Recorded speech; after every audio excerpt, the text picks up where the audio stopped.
নমস্কার, নিউজ 18 বাংলায় স্বাগত। নিউজ 18 প্রাইম নিয়ে আপনার সঙ্গে আমি অনিন্দিতা। শুরুতে যে খবরের দিকে নজর রাখতে হচ্ছে, জঙ্গি যোগে কলকাতা থেকে ধৃত দুজন। দিল্লির একাধিক জায়গায় দেশ বিরোধী পোস্টার এবং সেই ঘটনায় জঙ্গি যোগে ধৃত মালদার উমর ফারুক। 8 সদস্যের জঙ্গি মডিউলের মাথা এই উমর ফারুক।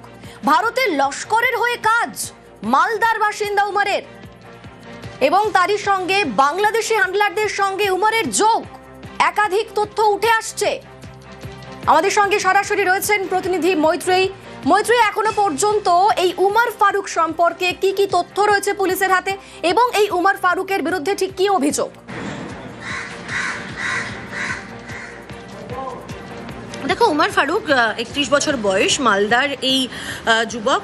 তার সাথে মূল যোগাযোগ হয় সাবির আহমেদ লোন, যে কিনা কাশ্মীরের বাসিন্দা এবং একজন লস্করে তৈবার ট্রেন্ড জঙ্গি।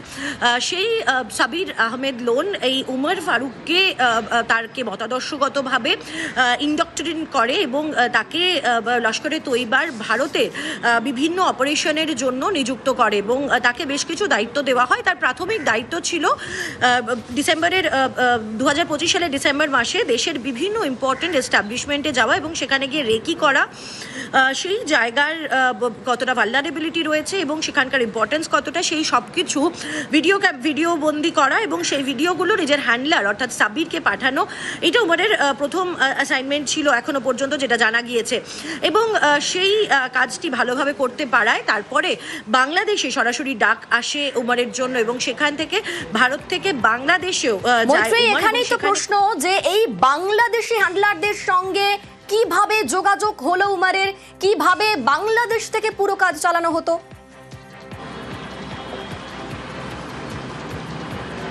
দেখো, এটা যদি জানতে হয় তাহলে আমাদের সবার আগে জানতে হবে সাবির আহমেদ লোন, যার নাম সবার আগে উঠে আসছে। সাবির আহমেদ লোন কে? সাবির আহমেদ লোন এমন একজন জঙ্গি যে 2007 সালে ধরা পড়েছিল AK-47 গ্রেনেড হাতে, কাশ্মীরের বাসিন্দা এবং সে পাক অধিকৃত কাশ্মীরে গিয়ে তার একেবারে অ্যাডভান্স লেভেলের জঙ্গির প্রশিক্ষণ সে দিয়ে এসেছে এবং হাফিজ সাইদের সঙ্গে যথেষ্টই ঘনিষ্ঠ লস্করে তৈবার জঙ্গি। 2019 সালে যখন জেল থেকে মুক্তি পাওয়ার পর বাংলাদেশে চলে যায় এবং সেখান থেকে গিয়ে অপারেট করতে শুরু করে সাব্বির আহমেদ লোন, এবং সেই সাব্বির আহমেদ লোনই মালদার এই উমরকে খুঁজে বের করে, তার সাথে যোগাযোগ করে এবং তাকে বেশ কিছু দায়িত্ব দেয়। যখন বাংলাদেশে উমর যখন গিয়ে পৌঁছায় তখন উমরের কে বেশ কিছু দায়িত্ব দেওয়া হয়। কি কি দায়িত্ব দেওয়া হয়েছিল? প্রাথমিকভাবে দায়িত্ব দেওয়া হয়েছিল কলকাতায় একটি বাড়ি ভাড়া নেওয়ার এবং সেই বাড়িটিকে একটি হাইড আউট বা মডিউলের মেন কেন্দ্র হিসেবে যাতে ব্যবহার করা হয়। লোকালি অস্ত্র সোর্স করার জন্য বলা হয়েছিল, অর্থাৎ দেশের মধ্যে থেকেই লোকালি যাতে অস্ত্র জোগাড় করতে পারে উমর। এবং তার থেকেও বড় যে কাজটা দেওয়া হয়েছিল সেটা হচ্ছে অনুপ্রবেশকারী বাংলাদেশি বা অবৈধভাবে বাংলাদেশের যে সমস্ত নাগরিকরা ভারতে রয়েছে তাদের নিয়ে একটি স্লিপার সেল এবং মডিউল তৈরি করার, যে মডিউল একেবারে ইন্ডিপেন্ডেন্টলি কাজ করবে। এই বড়সড় দায়িত্ব তাকে দেওয়া হয়েছিল এবং এই সমস্ত ইলিগালভাবে ভারতে থাকা বাংলাদেশিরা রয়েছে তাদেরকে ব্যবহার করা এবং তাদের আধার কার্ড দেওয়া, তাদের পরিচয়পত্র দেওয়া, এই সব কাজটাই কিন্তু উমরের মাধ্যমে করা হতো। ফলে কার্যত বলা যায় এই উমর হয়ে উঠেছিল একেবারে লস্করে তৈবার যে বাংলাদেশ মডিউল, তার যে ভারতের অংশ, তার চোখ এবং কান এবং হাত, অর্থাৎ পুরো অপারেটটাই তার হ্যান্ডলারদের কথা শুনে উমর চুপিসারে করছিল। উমর নজরে আসে দিল্লি পুলিশের। আমরা এই পার্টে আসবো মৈত্রী।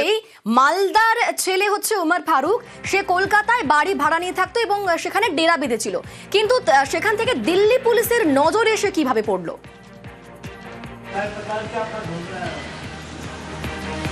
দেখো, এটাও কিন্তু খুব ইন্টারেস্টিং। তার কারণ এবছর ফেব্রুয়ারিতেই আর মাত্র কিছুদিন আগেই দিল্লিতে এআই সামিট হয়েছে, এআই ইম্প্যাক্ট সামিট, যেটা সারা দেশের মানুষ জানে এবং সেখানে গোটা বিশ্বের একাধিক দেশের রাষ্ট্রপ্রধানরা এসছেন, প্রচুর তাবৎ সিইওরা এসছেন এবং দিল্লি পুলিশের স্পেশাল সেল তারা মনে করছে যে এই এআই সামিটকেই কোনো একটাভাবে নাশকতার লক্ষ্য করতে চেয়েছিল জঙ্গিরা এবং তার জন্যই কিছু কাজ করার জন্য এবং পোস্টারিং করাতে এবং জল মাপতে বেসিক্যালি পাঠানো হয়েছিল উমর এবং রবিউলকে, এবং তাদেরকে 7ই ফেব্রুয়ারি দেখা যায় দিল্লির বেশ কিছু মেট্রো স্টেশনে, তার মধ্যে কাশ্মীরি গেট রয়েছে, সুপ্রিম কোর্ট মেট্রো স্টেশন রয়েছে, জনপদ মেট্রো স্টেশন রয়েছে। এই সমস্ত মেট্রো স্টেশনে কিছু অ্যান্টি ইন্ডিয়ার পোস্টার এবং সেখানে কাশ্মীরকে মুক্ত করানোর জন্য পোস্টার বা পাকিস্তানকে সমর্থন জানানোর পোস্টার, এরকম কিছু পোস্টার দিতে দেখা যায়।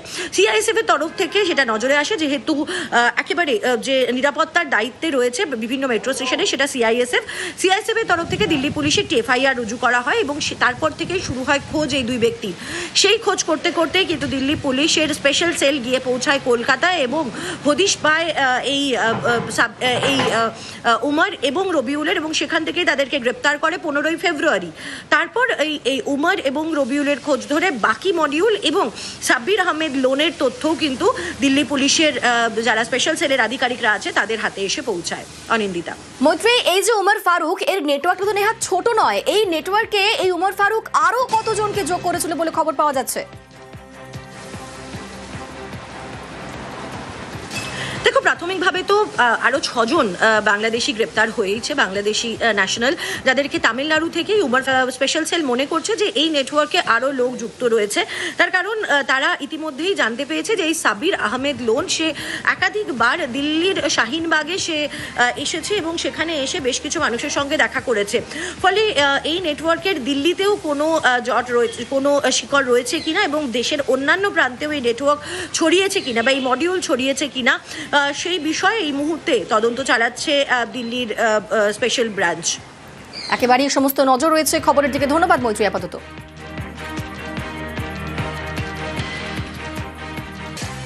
पूछताछ से पता चला कि ये तमिलनाडु से कुछ लोगों को, जो कि बांग्लादेशी नेशनल हैं, तमिलनाडु में थे, उनको ये वापस कलकत्ता लेके जाने वाले थे और उनको रोपन करने वाले थे किसी टेररिस्ट एक्टिविटी में। इससे पहले ये कुछ कर पाते, टीम जो है फिर तमिलनाडु गई और वहाँ पर तमिलनाडु पुलिस की हेल्प से 6 लोगों को, और जो कि सभी के सभी बांग्लादेशी नेशनल्स हैं, उन 6 लोगों को गिरफ्तार किया गया। तो इस तरह से इसमें टोटल अब तक 8 गिरफ्तारियां हो चुकी हैं, जिनमें से 7 बांग्लादेशी हैं और एक जो उमर फारूक है, ये मालदा का रहने वाला है। मालदा जो वेस्ट बंगाल में जगह, वहाँ का रहने वाला है।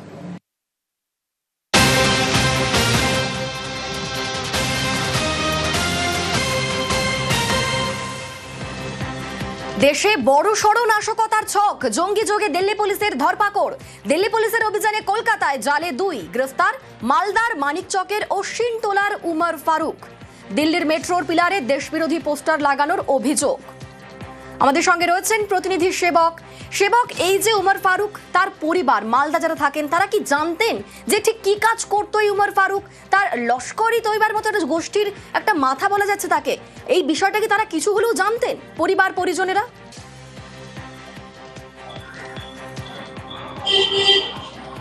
দেখো, আজকে আমরা যখন এই খবর বিস্তারিত নিতে ওই গ্রামে যাই, আমরা পরিবারের সঙ্গে কথা বলি, প্রতিবেশীদের সঙ্গে কথা বলি, স্থানীয় জনপ্রতিনিধি, পঞ্চায়েত সদস্য, তাদের সঙ্গে কথা বলি। পরিবার কান্নায় ভেঙে পড়েন। পরিবারের দাবি যে এই উমর ফারুক 5 বছর ধরে বাইরে রয়েছে, কলকাতায় বেশিরভাগ সময় থাকে, কখনো কখনো পরিযায়ী শ্রমিক হিসেবে ভিন রাজ্যেও গিয়েছে। ওমর ফারুক শ্রমিকের কাজ করেন এমনটাই পরিবার জানতেন, স্ত্রী, বাবা, মা সকলে জানতেন। কখনো মাসে 5,000 10,000 করে টাকা পাঠাতেন, তা দিয়ে সংসার চলতো। বাড়িতে 3টি সন্তান রয়েছে, বাবা, মা, ভাই। আর্থিক অবস্থা যে খুব একটা ভালো তাই নয়, আর্থিকভাবে পিছিয়ে পড়া এমনটাই আপাত দৃষ্টিতে মনে হয়েছে। এই পরিবারের ওমর ফারুক, তাকে গ্রেপ্তারের কথা গত শনিবার দিল্লি পুলিশ পরিবারকে জানিয়েছে। আর তারপরেই পরিবার কিন্তু যথেষ্ট দুশ্চিন্তায় রয়েছে, কারণ তারা বুঝে উঠতে পারছে না যে কখনো এভাবে তাদের পরিবারের ছেলে গ্রেপ্তার হতে পারে, যেখানে দেশ বিরোধী কার্যকলাপ, যেখানে জঙ্গি যোগের কথা বলা হচ্ছে ওমর ফারুকের সম্পর্কে। পরিবার বলছে 7 পাস, 7ম শ্রেণী উত্তীর্ণ এই ওমর ফারুক। সে মাঝে মধ্যে গ্রামে আসতো। গত দিন 7-8 আগে পরিবারের সঙ্গে, স্ত্রীর সঙ্গে শেষ কথা হয়, ঈদের সময় বাড়িতে আসবে এমনটা জানিয়েছিল। প্রতিবেশীরা বলছে কখনো কখনো বাড়িতে দেখা গিয়েছে। মাস 2 আগে শেষবার গ্রামে দেখা গিয়েছিল ওমর ফারুককে। তার কথাবার্তা বা চালচলনে কোনো অস্বাভাবিকত্ব তারা অন্তত বুঝতে পারেননি। ফলে সব মিলিয়ে পরিবার যেমন বলছে যে তারা একদমই অন্ধকারে, তারা কার্যত আকাশ থেকে পড়েছেন এই ঘটনা জানার পর। যেহেতু জঙ্গি যোগের মতো অভিযোগ আসছে, তাই স্ত্রী পরিবার তদন্তের দাবি করছেন, সুবিচারের দাবি করছেন। আবার একই সঙ্গে এই তথ্য, এই মত পার্থক্য উঠে আসছে। অনেকেই বলছেন যদি সত্যি জঙ্গি যোগ থাকে, যদি প্রমাণিত হয়, সেক্ষেত্রে আইনের পথে চলবে। সব মিলিয়ে এই গ্রেপ্তারের ঘটনায় কিন্তু কার্যত হতচকিত গোটা গ্রাম। বেশ, পরিবার কি বলছে শোনাবো।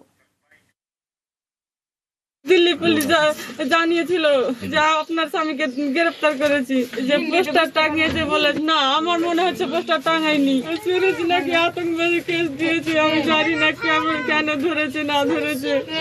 আপনার কোনোদিন কিছু গল্প করেনি না, আমি কিছু পরিবর্তন দেখিনি। ফোনে এমনি সাধারণ এমনি আমার গ্রামের লোকের সাথে কথা বলতো, এমনি বাইরের যে কোনো কারোর সাথে কথা বলতো আমি জানি না। আমরা চাইছি আমার স্বামীকে নির্দোষ প্রমাণ করুন। আমার নির্দোষ স্বামী, আমার স্বামী কিছুই জানে না।